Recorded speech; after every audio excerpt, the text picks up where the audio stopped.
up in the castle too, and had become more like a brother than a friend. He looked up at her with wide wolf eyes. "You sure you don't want me showing it to Mr. Connolly?" "No." Her voice broke the silence of the night. "My dad doesn't want anything to do with my art."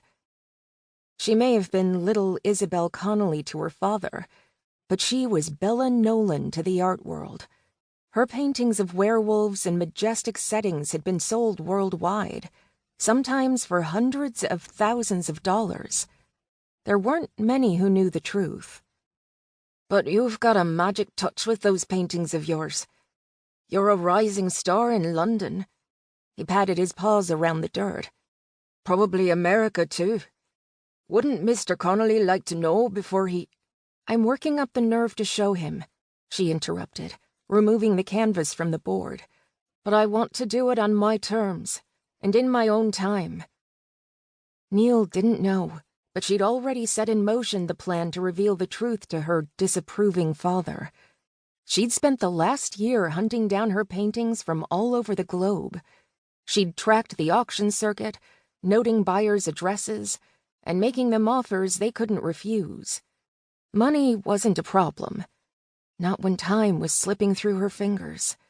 She didn't have long to show her father what she'd accomplished with her art. He'd been sick for a little more than a year. A rare form of cancer that affected only werewolves had spread from his lungs to his lymph nodes. Wolfpack doctors had given him less than 2 years to live, though they couldn't know for certain how long he really had left. Grief trickled into her heart and summoned tears to her eyes as she slipped the canvas into her bag. Even though it had been a year since her father's diagnosis, the pain stung as strongly as it had the first day. Her father had told her the sickness was a blessing. Every werewolf had to die when its time came. But this way, they could experience every moment as if it were their last. Their days would be lively and bright, heightened by the imminent loss. He'd told her to tie up loose ends, say what needed to be said before his final breath, before he was gone. But there was still one thing left undone, one thing she couldn't say. More than anything, she wanted her father to see all of her artwork together in one place before he closed his eyes and succumbed to the eternal sleep. Maybe then, when all 30 pieces were together again, he would understand the depth of her passion, the fire in her heart and the talent in her hand. The world had embraced her paintings, even if they didn't have a clue werewolves existed. Why couldn't her father, the alpha of their Irish wolf pack, embrace them, and her, too? "But you might not have much time left," Neil projected. "My mum says it's getting worse by the day." "I know." Fighting back tears, she scrawled her pseudonym on the bottom right-hand corner of the picture, the way she always did. Large B, illegible Ella, long, swooping legs of the N, scribbly Olin. "I've spent the entire year rounding up my paintings.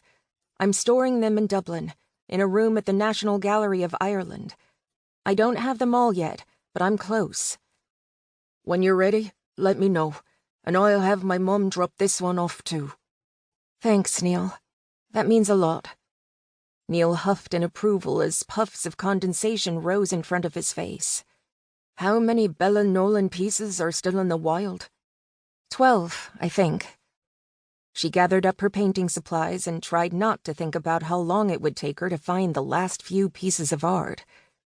"Well, 13, if you count the first painting I did of my father. But that one is long gone now." "What happened to—" Her phone bleeped from her bag, interrupting him, thank goodness. She didn't want to delve into what happened with her first painting.